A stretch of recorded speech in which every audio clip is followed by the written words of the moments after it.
রেলের বুকিং সহকারী ও টিকিট কালেক্টরের ফলাফল থেকে রেলওয়ে পোষ্যরা অধিকার বঞ্চিত হয়েছে বলে অভিযোগ করেছেন বাংলাদেশ রেলওয়ে পোষ্য সোসাইটির সভাপতি মনিরুজ্জামান মনির। সম্প্রতি সকালের সময়ের সাথে আলাপকালে তিনি জানান, কোটা বিন্যাস না করে ঘোষিত ফলাফল শুভঙ্করের ফাঁকি। আপনারা জানেন যে গতকাল 15 মে বাংলাদেশ রেলওয়ের টিকিট কালেক্টর এবং বুকিং সহকারী পদে চূড়ান্ত ফলাফল ঘোষণা করেছে রেল।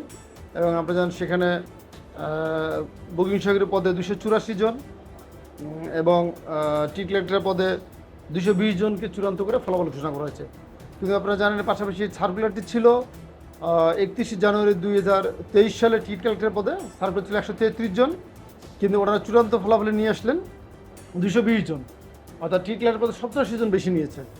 পাশাপাশি বুকিং সহকারী পদে সার্কুলার ছিল 29 মার্চ 2022 তারিখে, সেখানে ছিল 153 জন নেওয়ার কথা ছিল, চূড়ান্ত ফলাফল ওনারা নিয়েছেন রেলের কর্তৃপক্ষ 248 জনকে নিয়েছে, সেখানে আপনার বেশি নিয়েছে 95 জন। কিন্তু পাশাপাশি এটা বলছি যে আসলে রেলের নিয়োগের ক্ষেত্রে আপনারা জানেন যে মুক্তিযোদ্ধা কোটা, পোষ্য কোটা, প্রতিবন্ধী কোটা সব বিভিন্ন কোটা জনবল নিয়োগ করা হয়। কিন্তু ওনাদের যে চূড়ান্ত ফলাফল আপনারা জানেন, এই ফলাফলে কিন্তু কোটা বিন্যাস করে ফলাফল দেওয়া হয়নি। না দেওয়ার কারণে আসলে এই যে যারা নিয়োগ পেয়েছে এরা কারা? এরা কি সব রেল পোষ্য? সব কি মুক্তিযোদ্ধা? সব কি মহিলা কোটা? সব কি জেলা কোটা? কোনো জেলা থেকে বেশি নেওয়া হয়েছে কিনা, অথবা কোনো জেলা থেকে প্রয়োজনীয় অতিরিক্ত নিয়েছে কিনা, এটা কিন্তু নিশ্চিত না। স্বাভাবিক করে আমরা মনে করছি, রেলের প্রশাসন মনে করছে যে এই ফলাফলটি সম্পূর্ণ অনিয়ম, দুর্নীতি এবং একটি কালো বিরাট চক্র রয়েছে রেলের, সেই চক্রটির ছত্রছায়ায় কোটা বিন্যাস না করে ফলাফলটি দেওয়া হয়েছে। এই ফলাফলটি একটি দুর্নীতিবাজদের ফলাফল বলছি আমরা। পাশাপাশি আপনারা জানেন যে বুকিং সহকারী পদে আসলে আমরা পাওয়ার কথা ছিল 99.2 জন, আর টিকিট কালেক্টরের পদে হচ্ছে রেল পোষ্য হচ্ছে আপনার 88 জন পাওয়ার কথা, কিন্তু ফলাফল থেকে মনে হচ্ছে 5% নিয়েছে কিনা সন্দেহ। অথচ নিয়োগ বিধিতে বলা আছে 40% কোটা রেল পোষ্যদের জন্য সংরক্ষিত থাকবে এবং তারা সকল নিয়োগ পাবে।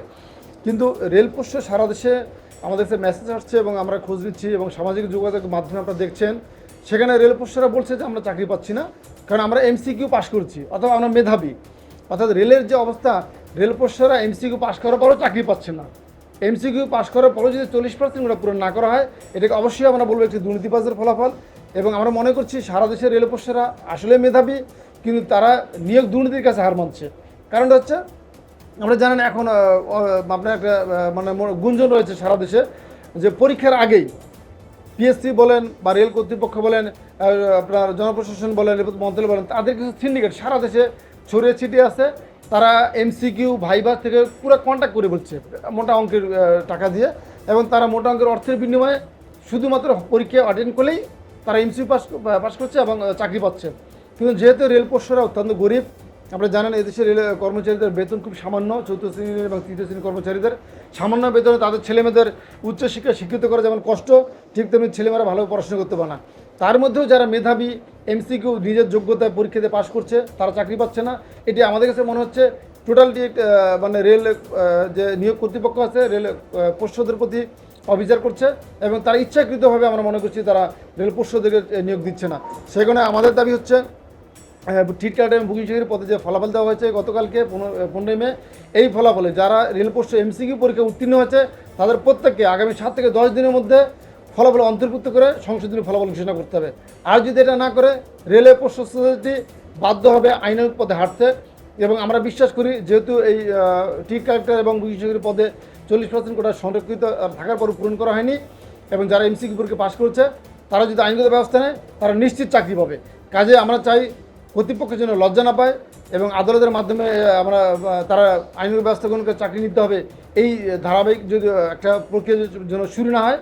এবং আমরা চাই যে রেলের কর্মচারী এবং রেল স্টাফ এবং রেলপথ মন্ত্রণালয় এবং বাংলাদেশ রেলের যে কর্তৃপক্ষ আছে তার জন্য গরিব কর্মচারীদের প্রতি অবশ্যই সুদৃষ্টি দেবেন, এই প্রত্যাশা করছি। সেই সাথে আমি আবার দাবি জানাচ্ছি, অবশ্যই এই বুকিং সহকারী এবং টিকিট কালেক্টর যে ফলাফলটি হয়েছে, এই ফলাফলে রেল পোষ্য যারা এমসিকিউ পরীক্ষা পাশ করেছে তাদের প্রত্যেককেই এই ফলাফলে অন্তর্ভুক্ত করে সংশোধনী ফলাফল ঘোষণার দাবি জানাচ্ছি।